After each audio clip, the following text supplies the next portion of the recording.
Welcome to the video edition of The Fourth Curtain, featuring this week's interview. Catch the extended audio version with Alex and Aaron's commentary wherever you get your podcasts. On with the show.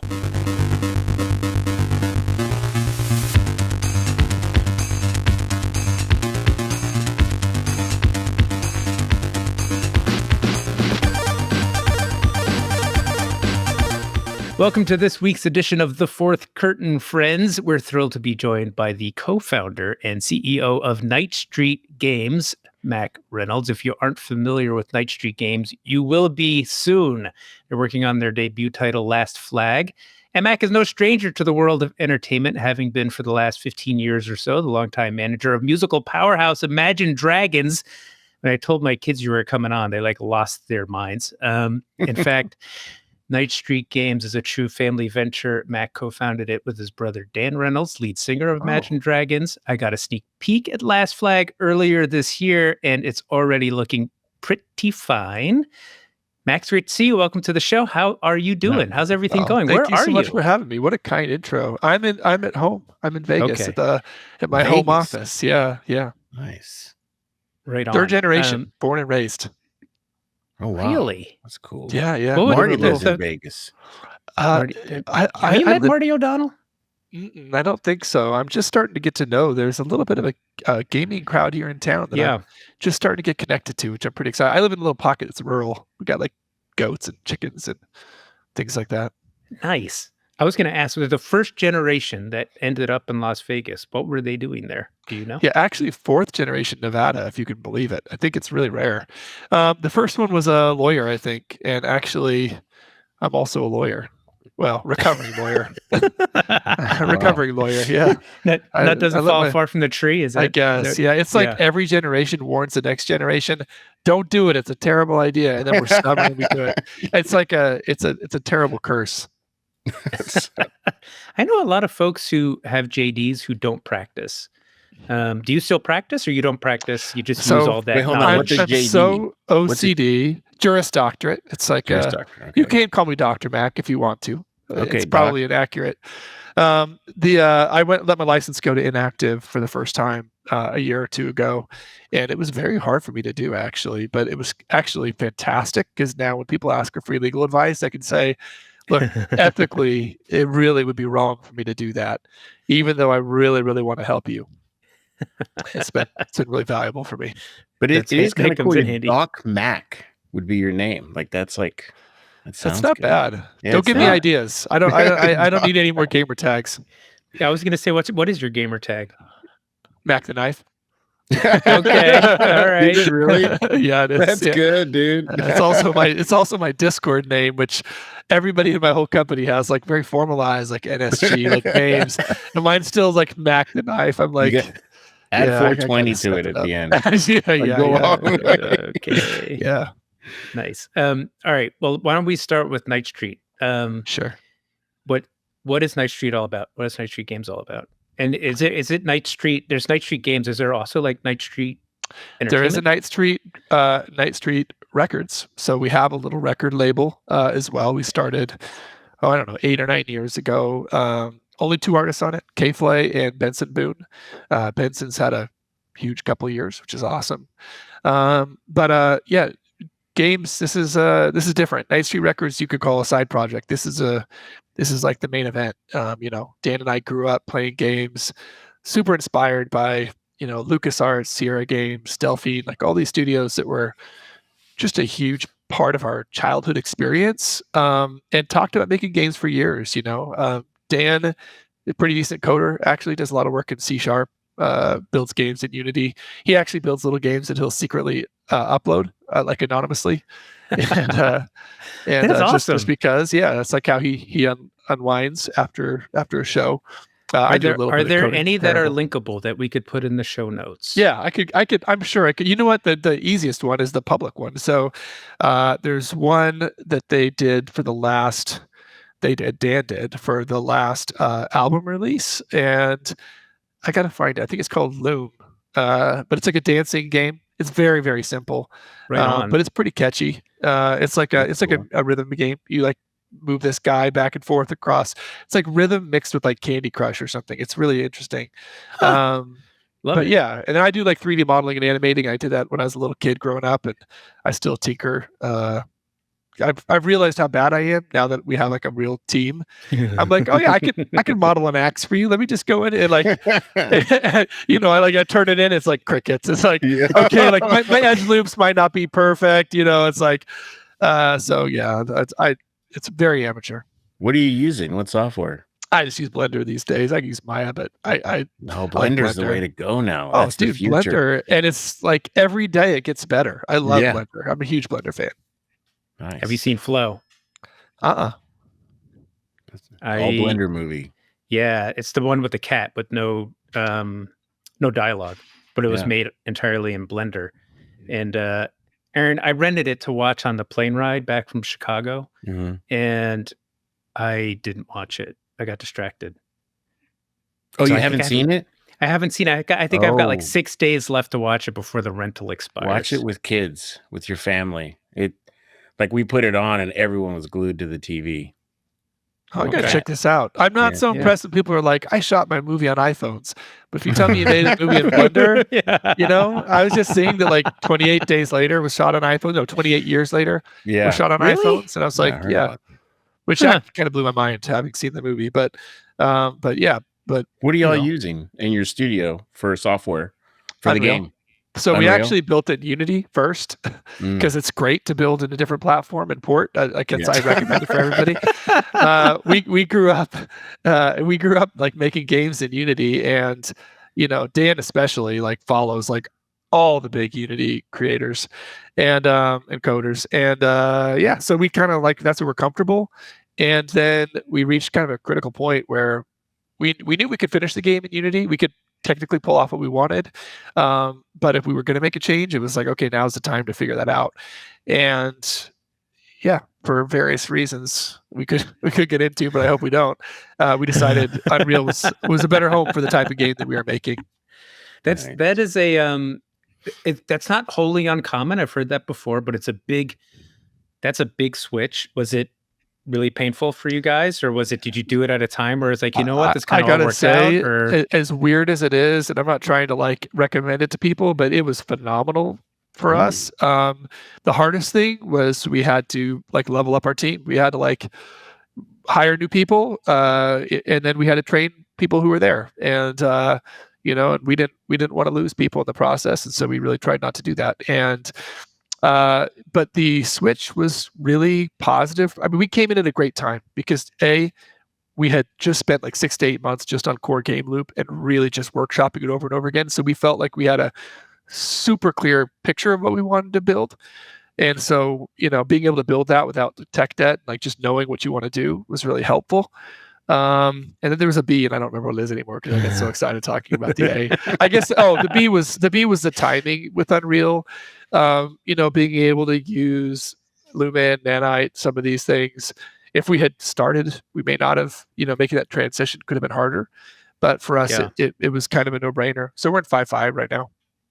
Okay, well, that is interesting because I've done a bunch of projects on Unreal, way less in Unity, but I think the common knowledge and my experience, I think, corroborates this. You guys tell me, maybe you know better, but like easier to start on Unity than Unreal, easier to finish on Unreal than Unity. So maybe you start on Unity, switch, finish on Unreal, and it's like you just use the time machine or something. That's a great development. That's a great pipeline. Yeah. Okay. Well, good on you. How big is the team? We're about 54, 55, and half of the folks are kind of full-time internal employees. Half is kind of a fully integrated outsourced team. But we kind of made a decision a long time ago that we really wanted to be one team. And so it really is one team. Everybody reports up through the same lines. We're not like, there's no visibility gaps, no accountability gaps. We're not throwing things over the wall. Like we all really work hand in hand, and they only work on our project and we only work with them basically. So it works out. Right. That's on. Cool. It's remote, right? Yeah, we're fully remote. Yeah. And Last Flag, what's the game about?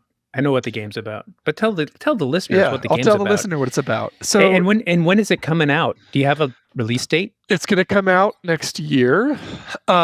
We are kind of in pre-alpha right now, but we're playtesting with folks. So people go. I'm going to plug it all the time. If they go to lastflag.com/sign up. You could playtest. We're bringing people in as fast as we can. But we'll be in alpha and beta both this year. By the look of it, and maybe that's more than I should have said, but yeah, we're moving along. The game idea started, Dan and I, we grew up in the Boy Scouts and used to play a lot of capture the flag in the woods at night. And thought about that experience. There's a lot of, especially CTF game modes in the 90s, 2000s, Unreal Tournament, Warsong Gulch, whatever. Tons of fun, but none of them for us really got to the heart or scratched that itch of what Capture the Flag is really about, which is primarily hide and seek.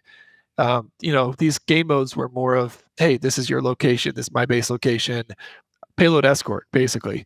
And so we started from that place of, okay, we want to make a pure Capture the Flag game, see where that takes us. And it took some different shapes and sizes. We started out, is it isometric? Is there fog of war? We had, all these questions we kind of answered for ourselves over time. But today it is a 5v5 third-person shooter, but it really is capture the flag first. So game mechanics, like level design, characters, abilities, everything is around that core loop of hiding and finding. It's a very fun first, competitive second experience, very over the top. Takes place in the 1970s. It's a game show created by this guy, Victor Fex, and whole underlying story I won't get into right here. But essentially, the game is hide your flag as a team, find the enemy flag, bring it back to your home base, and defend it for 1 minute to win. But there is a lot that happens in that kind of short 10 to 15 minute game loop. You're capturing radar towers that help you find the enemy flag by eliminating search areas over time. You are killing these cache bots to level up your team. So basically doing hiding, finding, point capture, payload escort, base assault, base defense, all in this kind of short period of time. I could talk forever, so I'm just going to stop. No, there. that's awesome. a little bit about the game. I think that's sounds awesome. Really fun. Yeah, I think the folks, like, because we were working on Battlefield for a while, and Capture the Flag was a mode that we contemplated. And, heck yeah. And we didn't think we could do it well enough. And I think because a lot of sort of traditional approaches to capture the flag in a shooter is simplified. It's kind of like what you said. It's like payload escort. Yeah. And what you're talking about is adding different modalities of play that, there's more than one way to get to your goal. There's some if-then thinking, as an individual level, a team level. It sounds super interesting. Like there was a chaos to it that took us, like, I think about halfway through, we were like, oh, this is why people don't make capture the flag, which was like, we were seeing that, like, that core, like, I think that some of the best game loops are really simple, right? Like guerrilla tag, right? It's like, everybody knows tag. Hide and seek, everybody gets it, but there is an inherent freedom and chaos, basically, to that loop of you could actually hide your flag anywhere. And what we found is it was super fun, but it was also a little bit inconsistent in that, like, it felt a little bit like more roulette than poker, where, like, if you find the flag, you're really lucky. And you might search a lot and you don't find it, that's frustrating because the game took a long time. And so, that was during that time when we just kind of buckled down a game loop, and we developed that kind of radar tower system and some other things that really brought in a lot of fun elements to it, where you can fight over these radar towers to help you find the flags. If I'm holding Tower A, every 30 seconds, like, a red square is appearing in that sector, kind of saying, don't search here, don't search here, don't search here. And you can send out a seeker while you're fighting over those, or you can be like, you know what? We're getting, like, railroaded at the points. Like, we're not going to outshoot this team. Let's just roll the dice and, like, sneak around the back line, and we all just go searching for the flag.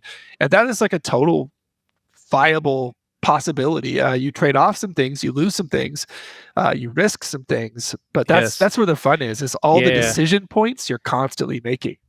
Yeah. So is it free, or is it a premium game? Yeah, we're planning to have one-time, very modestly priced purchase.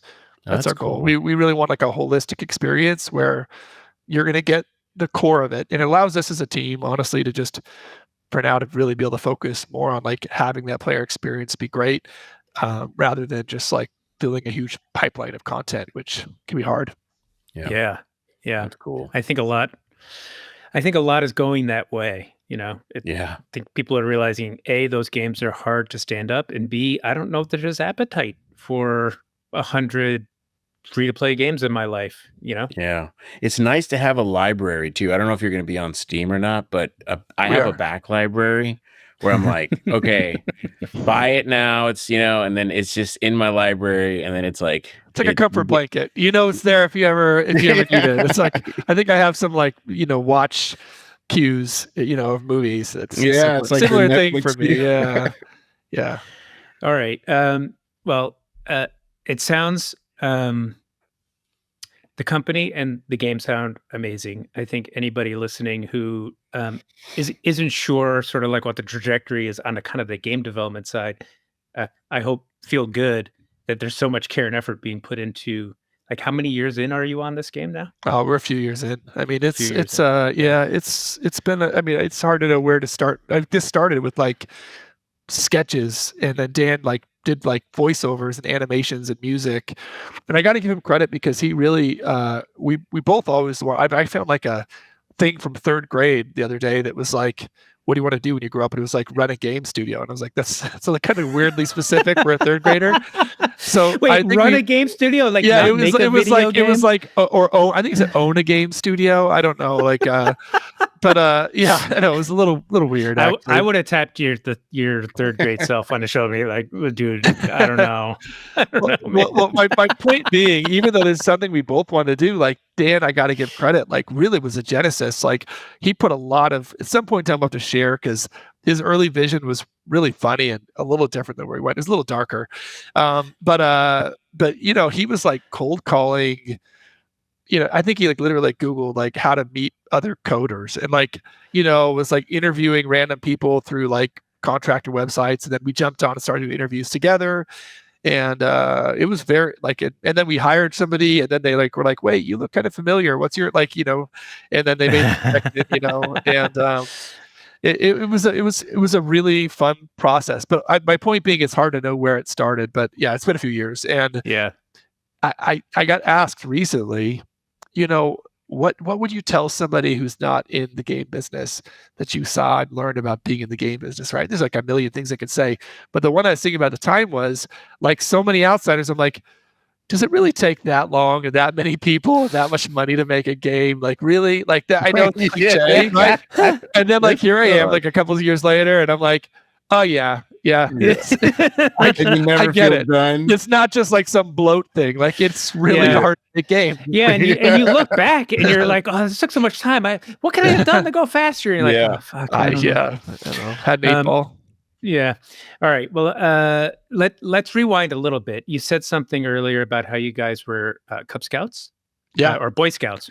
Eagle Scout, in fact. I guess what I was going to ask. Did you make it to Eagle Scout? A resume right now, but like. Yeah. My mom, we had like a bunch of, there's 8 boys in my family. 8 boys. Okay, and that was the other thing. Like you come from a big family. 8? 8 boys. I think all 8 were Eagle Scouts. No, one girl. My mom, it took her 7 boys to get her girl, and then I think the last one might have been a little bit of a surprise. I'm not quite sure. Okay, Aaron, how do you feel? So Aaron just had a child. Congratulations! Number 5 girl. Number 5? Yeah, girls. Number 5. You have 5 girls? Yeah. Aaron, I don't want to look. This is not like a bragging competition, but I have 6. Honey, you gotta get to work. Aaron, stop. 5 is a great number. Oh my god. That's bless you though, man. I think everybody should get to raise a girl. It's like the greatest experience in playing it. It's amazing. I've got 3 boys and 3 girls, and oh, cool. We love them all. We'd probably change the boys in for 3 girls if we could. Are they old enough to be listening to this? Yeah, I should never say that. I have said some things that I'm not supposed to say in that category. All right. Well, so anyways, okay. So I was going to ask about Eagle Scout, and then I was going to relay a little story. I don't know if you know Joseph Staten. He's a friend of mine. He is a cinematic director of Halo. He's worked on a whole bunch of other stuff. I remember him telling me about his Eagle Scout experience, and for him, he had to do a solo overnight. And he was I don't know if you had to do a solo overnight to get your Eagle Scout. Maybe you had a different project, but he told me, and I don't know, Joe, I'm sorry if this is an embarrassing thing I'm not supposed to be telling, friends of mine, let alone, the public. But he told me that he had to drink his own pee as part of that. So there's my question. That was like I think a scout hazing. It's hazing. That's definitely not in the scout handbook. No, it's not? Okay. I didn't make it that far. No. In fact, there's like a drink your own pee merit badge. I don't think that's a thing. It's just like a yellow jar. I think it was like the survival. Yeah. I painted fire hydrants and fire curbs. That was okay. that was my scout project. Different, I guess. Goodness. Okay. Yeah, different type of scouts, I guess. Yeah. Okay, can I ask a non-P question real quick? Please. Please. Okay, yeah. I've been curious while you're talking so you're a lawyer first, right? And now you're a game studio, a game developer. Did you use did the lawyering really help you get going, Because a lot of these like a lot of developers, they read comics all day. They collect toys, and then it's time to do a business, and it's just what is reading all those documents and, do you think it kind of helps you out? It's a really tough question to ask, and I think the answer is probably yes, but it's not probably in the way that it would seem, right? We'll be right back. If you like what you're hearing, like and follow the show wherever you get your podcasts. And now, a word from our sponsors. Great games aren't just made, they're crafted. Pixel by pixel, idea by idea. Amber doesn't just develop games, Amber forges the future of play, one project at a time. From the magic makers at Disney to the tech giants at Amazon and Warner Media, the biggest names in the industry trust Amber to turn their wildest ideas into reality. Why? Because the talented teams at Amber believe in pushing every boundary, breaking every mold, and having a bit of fun while they're at it. Need a partner who knows the game and plays to win? Amber has the talent, the passion, and a global network that's ready to roll. So let's skip the loading screen and get straight to the action. Discover how Amber can power up your next project at amberstudio.com. Do you want your game to live forever? To supercharge it with immense powers of endless content, a buzzing gamer community, immortality, and coin? CurseForge for Studios, an exclusive service for visionary game developers, allows you to add safe, cross-platform mods to your game and enjoy all the benefits of user-generated content without any of the risks. With CurseForge for Studios, you can harness the creativity of our 165,000 devoted creators and the traffic of 43 million monthly gamers. You can also level up with premium mods and grant your game new revenue streams. Trusted by AAA studios, CurseForge for Studios is an immortality potion for your game. Enter studios.curseforge.com and join the UGC era. Leveling up your game dev career but not sure where to start?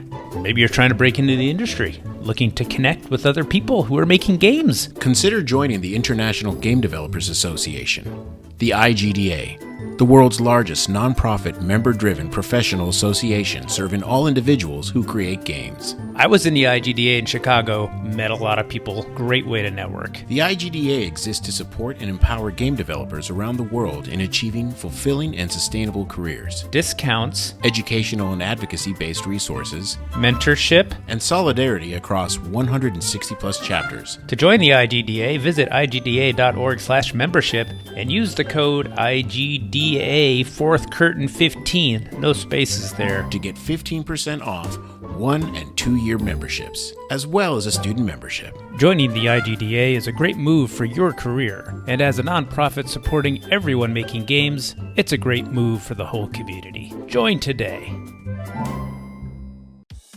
Hey listeners, it's Alex from the 4th Curtain. And Darren here. We want to give a quick shout out to the team at High Vibe PR. High Vibe PR is our boutique communications firm. They're all about companies and brands defining the future of gaming, entertainment, and culture. Look, when you're doing something big, you need the right people to help you tell your story. And High Vibe PR, They're the best at making it happen. Absolutely. They've helped us at Look North World level up our messaging, connect to the right audiences, and stay ahead of the curve in this ever-changing industry. So, if you're looking for a PR partner who gets gaming and entertainment like no one else, check them out at highvibepr.com. That's highvibepr.com. Go give them a look. You won't regret it. And now, back to the show.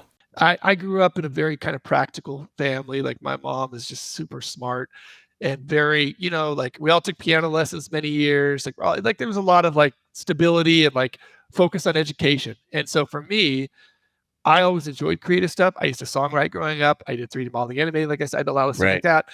I never even thought about those things as a career path, if that makes sense. It just didn't register for me. And it wasn't that my parents were squashing it or something. It's just my dad was a lawyer. I was like, that seems like a pretty good job. And I like reading and I like writing, and there was a lot of kind of reasons too. And I like helping people. But in going down that path, I was actually in law school when I did an essay competition. I won this like Grammy competition. So I had to go to the Grammys and do some stuff. And that kind of like, I even had a brother. My oldest brother manages the Killers, and I was even working with him. I never in my mind was like, oh, you could do something creative and make a business out of it. And so I think I had that structure. This is not even where you're going at all, Aaron. I'm so sorry. You're making me very introspective here. I'm gonna wrap this up. It's very boring. This is the short version. The short version is it gave me confidence at some point to be like, you know what, I can try something different. I left the law career. I went into management when I was still like stuffing dollar bills in like a jar to like buy my first TV with my management company money. Like it was a thing for a long time. And I think I felt even more empowered later going into gaming because I was like, you know what, I don't know what I'm doing. I'm going to try to learn everything I can. But it's okay to like just chase your dreams and do what you want to do, whether you're successful or not. Like it's a great thing. And so in terms of like the practical side, yeah, it's like helpful from like I don't know, like reviewing privacy policy, standpoint. Like, but I don't know, like, but I kind of recommend just hire somebody to do that anyway. But it does help with communication and thinking and some other things that I think have been helpful for me. And it drives people crazy because I always feel like I have to play devil's advocate in every situation. And people hate that. Yeah. Long, terrible answer to him. No, good. That's good. Hey, I should have said like, no. It didn't really make any sense. No, it does though. We would have gained a little more for that. One thing that I heard in there, which I think is really meaningful, is that you modeled after your father, went to law school, got a degree, and were on a career path, and realized that you wanted to be creative, and decided that you would change your focus. Yeah, and not once did he drink his pee. I just said no. He just said on the Boy Scouts. Yeah. No, well, see, the reason I ask is like, you read a contract, you're like, what the hell is this? Like, and there is this, you don't have confidence in that realm where, you said you did 3D and like you have confidence in doing the 3D because you understand it, you've done it, but like the contract side of things is actually really big. A lot of artists get these contracts where it's, they find out later like, oh, I can't work for another company, or oh, I can't, that kind of stuff. And I think, I don't have that confidence when it comes to paperwork a lot of times, and I was just curious. Like, it can be I think that all you really gain is confidence. It's not necessarily competence. It's more of like you realize so many people are faking it. They're like, I'll do my best job of faking it. Yeah, it'll probably be adequate. All right. Well, so back to the formative years. So large family, one of 8. Where are you in the right in the middle? Right in the middle. Yeah. So hand-me-downs and so many hand-me-downs. But the middle is usually not the squeaky wheel. Okay. Well, I was going to say, doesn't it in the middle usually trying to get attention? Like usually like the cut up and the. I always thought middle child. Or maybe it's just me. I always thought middle child was like, just you're not like old enough to be like one of the big kids. You're just one of the small kids. You kind of get away with the stuff. Something between. I was a pretty easy kid. I think. Okay. My mom says we were all easy, but she's wrong. We were not. Did y'all have consoles and stuff at home? Like were you? What was the gaming situation? Yeah, like? It was interesting, right? I grew up on like I'm going to be dating myself here, but a lot of Commodore 64. Yeah. We talk about that all day. And we did not. My mom didn't get us a Nintendo. I'd play it at my friend's house all the time. Same as Super Nintendo. Definitely like using PC for the early years, and every Sierra game ever made. Got to talk to Ken and Roberta Williams a couple weeks ago, by the way, which was like the first time I've ever totally fanboyed in my whole life. Were you on a boat? No, but they did say I could maybe come on the boat sometime. This is the most lovely, wonderful people on the planet. I know. Like you don't understand. Like I've met Beatles, I've met like people, but like that to me was like I like it just melted. It was so. Nice. They say don't meet your heroes, but there's exceptions. Anyway, so back to it. Our first console was actually the Atari Jaguar. I don't know why that's the one we started on. Like straight out of left field. Yeah. Do you still have it? Because it maybe it's worth something. It might be. I don't think we do. Yeah. And then my first real love though was Nintendo 64. Like GoldenEye. I could have been a professional esports player. I did like college tournaments. I was like. I was really, really into GoldenEye. But in general, it's just such a beautiful console, like when Mario 64 came out, I mean, like just the joy of movement. We talk about that still. When we're making a game right now, we talk about joy of movement and how important that is. I think about that feeling of the joystick and you're like, oh, it's just so good. Yeah. When you say joy of movement, do you just mean like sort of like that connection between what you're doing with your hands and what the character's doing in the world and everything in between, kind of just like I think at a primal level, it's that. I mean, in general, we kind of have this, and we can get away with it because we're not trying to make like the next ultra hyper competitive game. We want to make it so anytime you press a button, something fun happens. Like if I'm doing an ability and I miss, like it's still cool, and it still is like, ooh, that felt good. That's it. A lot of our game, because it's larger maps and hiding and sneaking and some other kind of things, movement's a big part of it. And so most of our heroes have some kind of interesting movement ability, and they have unique movement animations, and we want it to feel fun to run around and walk around and jump and do things. So that's cool. Right on. All right. Well, so early game experience, Atari Jaguar, nice. Being in the mix with 7 other siblings. That's an expensive console, by the way. I just want to say that is more expensive Jaguar? than 5 Nintendos. Yeah, wasn't it like $350 or something? Today's crazy? dollars, that's like $150,000. I don't know. Maybe my mom felt bad that we missed out on a Nintendo, Super Nintendo. We played consoles in our friends' houses, but like it's not the same. We because we had so many kids, people would come to our house usually because it was like a nucleus of people. It was already a party, and so we missed out on some years, I guess. There was a period of time, like I don't know if all of these overlap, but there was like Dreamcast, N64, PlayStation. There was a Jaguar. Did the Jaguar overlap at all with like the end of Jaguar, beginning of PlayStation, 3DO? Were those all sort of around before PlayStation? It was before, Jaguar and 3DO, maybe like Sega Genesis time or something. Kind of around. Or Sega. Sorry, Sega Game. When did the Game Gear happen? It was 3DO. 3DO and Jaguar. Yeah. And neither of them did so great. And then the one that you could take to the arcade and put the disc in, you could play your game at home.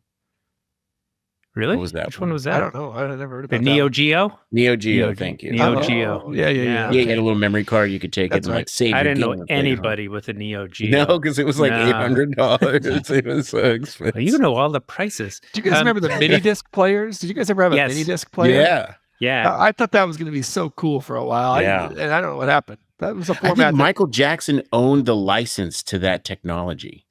No way. I think I heard that recently. Was that a Sony device? Yeah, the Sony discs. The little, Yeah. I had a lot of Sony. I was like, some kids like the Air Jordans. I like the Walkmans. I would like trade them up. Mm-hmm. Yeah. I had like the waterproof yellow Walkman. Do you remember that one? I had it. Had rubber gaskets, I 100% had it. Yeah. Crazy. All right. But anyways, I was trying to get at whether there's anything interesting in sort of those formative years with being in such a large family that that sort of translates into business. It's like I grew up with 2 brothers. They were much older than me. So I had like my high school years, I was kind of like an only child, which I think in some ways made me a little bit more independent when I was younger. And did you like learn like crazy negotiating skills or things Yeah, like this that is during like in being in such a big family, like that has maybe like just reflecting had an impact or helped you like having a game studio? I'll be honest, I've never thought about that before. And it's a really interesting question. I feel like the answer has to be yes. Like you're always kind of, a reflection of your upbringing to some extent. But I think when I look at like the closest direct contact between like the things that I was doing as a kid, learning as a kid versus now, I think it's all team stuff. Like, our company is very flat. We have a very like best idea has to win always, wherever it comes from. And I think you get that in a large family by nature. It's like you're making so many decisions on what you're going to do with a group. It's like it's never like, oh, I think we should play Cars. Okay, that's what we're doing. Like, there's always like, and we have strong opinions, like really, really strong. Cars sucks. Yeah, exactly. And so you've got to be able to advocate for what you want. It's also, it cuts both ways. Like, because one of the things I've learned that I have to work on as a leader in my company is, I'm so used to just like saying what I think, but also expecting to be challenged. That I can forget sometimes if you're like, oh, I think blah, blah, blah, and that might be good. Someone else might be like, well, I guess all of our contestants are now gonna, have roller skates because Mac likes roller skates or, whatever it is. and I gotta be like remembering that those words have weight. But I think there is a plus side to it. For me, I've never, I've learned, I guess, over the years to never attach my ego to my ideas, at least as much as possible. And you and that's a lawyer thing too. It helped a lot in law, I think, where you used to you let the ideas get out there and they're fighting each other and you're kind of staying back from it. It's why I get so confused when I see people unable to talk about like politics or unable to talk about. I'm like, dude, just let the ideas fight. It's okay. It's not like a personal thing. But I think that helps in making games because, one of the things I loved immediately about coming into game development is, in music, it's often about the artist. And in game development, it's always about the art. And that makes it, people just understand that it's almost always takes a village and it's very collaborative and people are much more selfless and sharing of ideas and insight, resources. And I'm sure there's exceptions, but it's that was really refreshing to me. And so I think that I've really tried to dive into that of like you're bringing people into your team, not just to do a job, but because you appreciate them as an artist in a way, and even engineers are artists, right? Everybody's kind of got their craft, and every time you bring somebody else in, it's like a whole nother set of ideas and perspectives, and that can be challenging, but really beautiful and wonderful. And I think I came from a big family. I have a big family. I think I thrive in that environment. I love that environment. So yeah, I guess as I think about it, the answer is yes. It probably made a difference for me. Yeah. That is really interesting. Like I'm guessing that you have a comfort level with like you're talking about. Chaos. Well, I mean, you're talking about like the like separating yourself from the ideas, and that has taken me a long time to do. I have vacillated between like trying to protect my ideas to trying to sort of separate my ideas. Like, okay, I have a domain where I can sort of control everything. That's fine. And that's a domain over there I don't have to be involved in to what you're talking about of like putting my ideas into the mix and just letting them, work it out with other ideas. I'm not great at it, to be clear. Like I really believe in it. It's a hard thing. It's a hard thing to do, I think. Yeah. I'm very lucky because we have an amazing game director, Matthew Berger. So he came from Blizzard. He worked on the Diablo series and Relic Entertainment before that. Super. And so for me, it's already a little intimidating because I'm like, look, he's worked on some of my favorite games of all time. Wonderfully talented, wonderful human. But one of the biggest blessings for me over the last couple of years has been like how close we are and how much we both enjoy that tug and pull. Like we want to bounce things off each other and get challenged. And he's helped me, I think, in that process because he's very good about it. We both will be like, you have your pet things, that you're like, okay, like I'm totally flexible, but I really think this thing, and you really should say like, And we both had to like give up things, I think, in that process, and I think it's made the game better. Yeah, right on. Yeah, how have you done? You're talking about like every time you add somebody to the team, the dynamics of the team changes. There's a lot of wonderful things about that, different perspectives, whole grades and some of its parts, etc. I'm kind of curious what challenges you've run into managing a group that's gotten to the scale that you're at. You're 50 plus folks. That's not tiny. What challenges you've run into there, and like how you are recruiting. Like, how are you finding folks to add to the team? I'm going to start with the second question because I think it's easier, which is how do you recruit? I mean, it's for one thing, it's just, as you know, it's a super challenging time for this industry, and it's been, I don't know, it's been terrible to watch some really awesome studios and awesome games struggle, and fundraising's hard. And anyway, the one silver lining is there's some great people out there looking for work, and so we were really lucky that almost everybody we've hired has been a friend of a friend or a friend of a friend of a friend. And we spend a lot of time with like culture check, where our interview process is you're going to meet a lot of people, and a lot of it's going to be like, does this person already embody the culture we're trying to build? Because it's a lot easier to go, I think, that way than it is to kind of work backwards from like, hey, this is what we're trying to do. And it's obviously, you build those muscles as a team as well. But a lot of people have come through referrals and recommendations, and those have been great.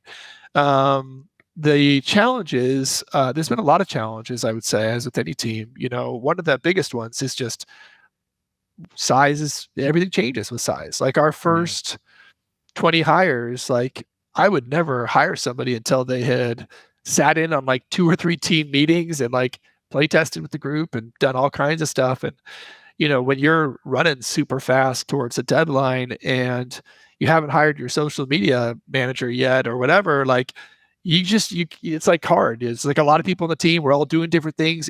Having 10 people interview is on the team, like, is tough. Like it's a tax on the team. And so, we're still trying to find that balance. But that's been hard. I think the other thing was, I told you we kind of integrated this team. So we hired this team out of Ukraine that we started with this company, Argentix, and we reached that determination that we didn't want a normal kind of outsourced relationship. Like we already thought of each other as one team. Like, can't we like formalize that a little bit more?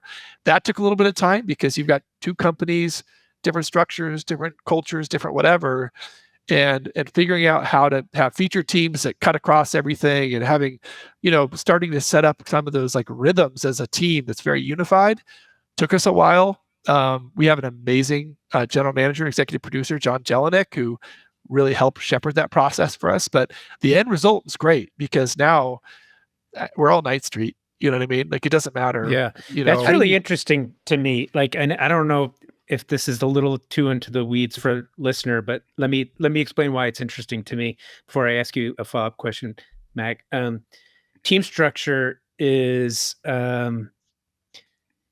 like used to be you would hire everybody onto your team to make a game. Y'all were in one room together and the teams were small. You get like 10 people, talk all day long. Everybody knows exactly what's happening. Then things got big and you got into departments, still everybody on the same team. And then maybe, I don't know, 2005-ish, this was when I started doing co-development. The team started working with contractors because they realized that we finished this game, we've got 100 people. I don't have work for 100 people. So those people need to go work on something different. So we started doing this co-development thing. And what you're talking about sounds like you're trying to get the best of both worlds, where it's like, hey, we've got the intimacy and the relationships of one team, everybody here on the team, but the flexibility of having this outsourced relationship. Is that kind of how you're? That's exactly right. I would tell you, in practice, I don't regret it. I love our team, and we think of them all as the same thing. B, it's not perfect. Because at the end of the day, you're going to still be scaling up and down resources, and we do some of that through other vendors and whatever else, and some of that we can do through our contractor company. but so it's not a perfect solution, but it's worked really well for us. There's been some definite advantages, and I definitely prefer it to the system we had before, where it was a little more traditional outsource work. Where do y'all, how do y'all communicate? Like, is it, that's what I wanted to ask. Discord. Everything is Discord, and we're all on Discord. Yes, that's what we do. Yeah. And basically, like, morning hours Pacific time is, you have like a 4-hour block where everybody overlaps, and there's some things that are nice. You can kind of pass a baton on some things where it's like, okay, we all work together here, and now, like, let's see what you do tonight, then you're gonna hand it back to me in the morning. But we already were a remote company, right? And to get the best talent as like an indie studio, like, you almost have to be. And so it wasn't too big of a jump for us. We're already, like, our art director lives in Portugal, you know what I mean? And so, like, you know, we already were remote. It wasn't a big stretch to be like, hey, like, let's make this work with a team that's mostly centered in Eastern Europe. Yeah, that's cool. Okay, I have a couple other sort of topics I'm really curious about.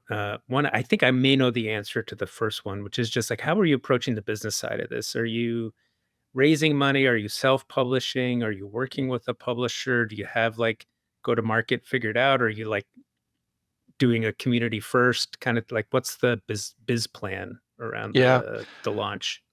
So to date, it's been a very kind of, I would say, typical indie path, right? Like, we built out a prototype. We felt like it was fun. We went and raised a seed round, and we've raised a couple times since then, and we're still raising. So that's going to be a process that hopefully ends at some point in time. It's the worst. How are you enjoying the fundraising process? Yeah, is there anybody not? I don't know. Is anybody enjoy that? Maybe. There's some people who, they're the same people that like lashing their back with, you know, thorny. The same people who like to go to the dentist. They're the same people who are drinking urine and saying it's a Eagle Scout project, I think. You get a badge. Yeah, it's not fun. You know what? I should be fair. Like, there are, I've met an incredible number of people through that gauntlet of fundraising, and some great people. And I will say, the investors we have who have helped support us along the way have been amazing, and just such great teammates in every way, and supportive without trying to, like, get in the way of creative and stuff. We just are really, really lucky that way. But the fundraising's tough, and it's tough for everybody, I think, especially in this kind of mid-tier space. I think we got a lot of scrappy small teams. You're always going to have your tentpole $200-300 million games, and they've got their own lane. But right now, we're totally independent. We are raising money. We are talking to publisher partners. We're exploring. We're thinking about it, particularly, I think, regional partners. But it's kind of a different world out there, I feel like, right now. And we have different challenges and opportunities than some studios in terms of, you know, our ability to get impressions is a little easier. But at the same time, like, you know, there's a lot of other reasons having a partner to help you in publishing can make a lot of difference. So pretty open door right now, I think, is the best way to say it. We're trying to get through announce. Now that we've announced, we're starting to have a lot more serious conversations. Right on. So, I mean, you're starting from the perspective of being 100% independent, doing your own sort of financing. We are. It really would have to make sense. And I think it's harder for some traditional publishers to justify the same business model these days, because it's just like music and anything else. Everything's changing. The distribution is changing. The ways to reach your new players is changing every day. Well, can you be wishlisted right now? You sure can, and I hope you do. I'm gonna go wish list last flag right now. Yeah, you got a mission. Go. Wish I'm list watching that bump, right Alex. I'm watching that bump. Okay. No, I'm just. But yeah, we would love to have people wish list, and if you go to the website, we could try to get people in as soon as possible to play test. Right now, our whole company is really playtest driven. We're thousands of playtests in at this stage, and oh wow. Hey, good for you. Like, how often are you running a playtest? Like every week? Oh, like there's at least 3 times a week, I think. Well, we have like external playtests that happen every Friday. But internally, we play as a team usually 2 to 3 times a week. More right now because we're in the middle of kind of running into a soft lock. And what's the URL to the website again? It's lastflag.com. Hey, that's a good URL. Yeah. Mac, just like your microphone got a little. Oh, did it get quiet? How's that? Better? Thank you. Yeah, okay, sorry. We'll edit that little This aside looks out. really good. That's always been one of my. Thank you, Aaron. I appreciate that. Yeah. One of my kind of like soft rules is that game's always playable every week. Like we don't go off into a dark hole somewhere. He gets really mad if it's it's like, come on, dude. I don't get mad. What are you talking about? So tell us a bit about what it's like coming from a different part of the entertainment environment, like from music specifically, into games. I know the game business very well. I have very sort of limited tangential experience in with the music business, and I have a lot of assumptions about how you probably for a long time were just kind of like cruising around on your cell phone, going to parties, hanging out, cashing checks. Is that sort of like what it's like in music? Oh yeah, that's it. There's a lot of it's interesting because I started this. I was like, yeah, sorry. It was a grind. It was a real grind. If I could tell you about the 6-hour cover gigs, 3 weeks, 3 nights out of the week, and that'd be awesome. I love hearing about the grind. Yeah. How did you travel in that time? Were you in a bus? Like, do you have the van and everything? Oh, dude. I mean, I originally it was like 2 Subarus that we owned, like the different band members owned, and then we upgraded to it wasn't even a van. It was actually an old airport transfer vehicle. It had like the handicap lift, we like put like our like stuff on there. That thing died after. Actually, it's still around. If you look up Dragon Wagon, there's like you'll find it has its own like TikTok, I think, and stuff too. It still exists somewhere. And then eventually tour buses, and now they fly most of the time. But yeah, it was a lot of years of grinding. But I really try not to make lazy comparisons between the two. But the truth is, there's a lot. It's hard. You see everything through the prism of your own experience, for one thing. But for me, there's similarities and differences. I mean, for me, the biggest similarities are that it's still that kind of magic of creation. It's like you start with nothing, you have an idea, and you're creating something that's going to like hopefully bring joy into people's life. And that's just a magical thing. It's just the greatness of anything creative.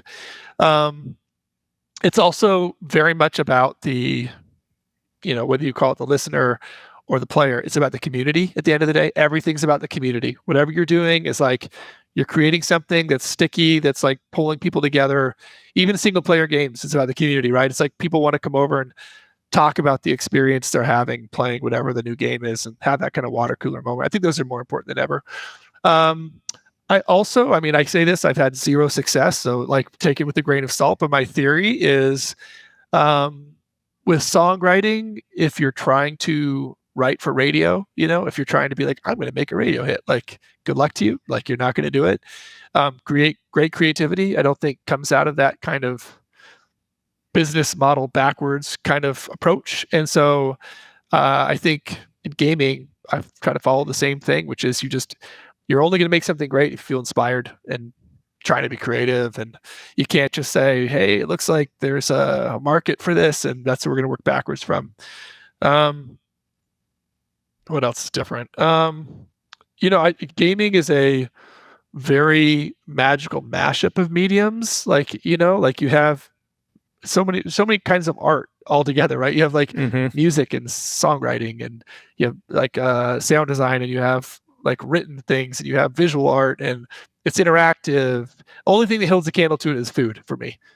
Food is like, because you can smell it, you can taste it, you can take it into your body. Yeah, like so we can talk all night about food if you wanted to. But yeah, there's been a lot of I could go on and on. There's a lot of things I think about. Yeah. I mean, so I don't know if this is true, but process wise, like, I mean, you guys have been working on one game, so ultimately one umbrella piece of creative for a long time with a lot of people. So there's a ton of moving parts. It evolves. It probably doesn't look exactly today like it was in your head at the beginning. And I imagine that's got to be different from the creative process on the music side. For some people it is. For most people it is. A lot of times people will finish an album. There's a similar problem that happens in music where you create something when you're feeling it, and then, man, now the setup for this album, and like you have to like book stadiums like 2 years in advance, and like you set up for a year and a half, and by the time the music comes out, it's almost not even relevant to you anymore. That can happen. I think it's happening less and less. More people are like, I'm going to write something, even if it's rough, I'm going to put it out into the world. I think that is healthy. But it is like on steroids, that process, I think, in gaming, where it is crazy that like years in, like nobody even knows what you're making, right? That's so crazy to kind of set that bird free into the world, and you create something for yourself first, and then you're creating it with your team, and it's like your team owns it, but then pretty soon it's like it's not yours anymore. Like, this is the players, and they're going to tell you what you need to learn about it, and you've spent years at that stage trying to build and craft that. So it's really interesting. It's an interesting dynamic. I'm living it right now. But ask me again in a year how it is. And games usually like really come together like 1 month before you ship it. It's like, oh, so you're saying there's hope. Well, you're saying there's hope. Yeah. It's true. Every project that I've been on has a slump at some point, like 3/4, 4/5 in or whatever. It's like, you're chasing this vision, and at some point the work kind of catches up to the vision, and this is just my perspective, underwhelms, and you're like, yeah, and totally then underwhelmed. Yeah, and then you sort of unpack and figure out, and you hopefully you get that's my experience. I don't know if you have had that experience yet. Maybe you may never have that experience. I don't know, but not unusual from my POV. Oh, it sounds very typical. Yeah.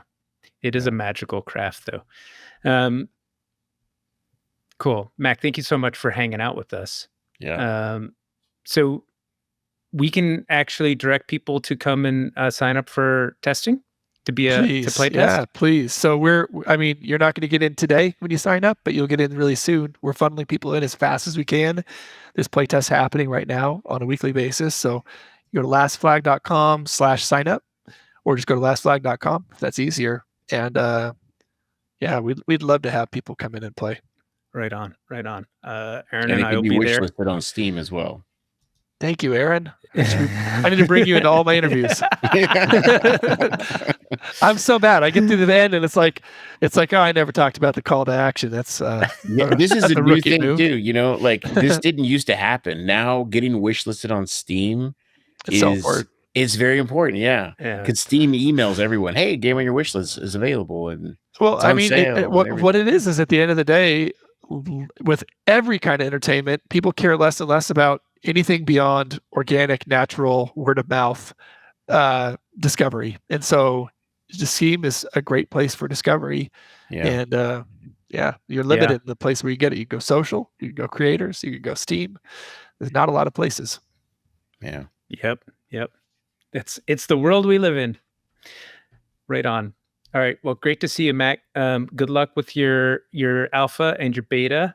And I hope I get to see you before the game comes out. Yeah, that would be great. It's been too long.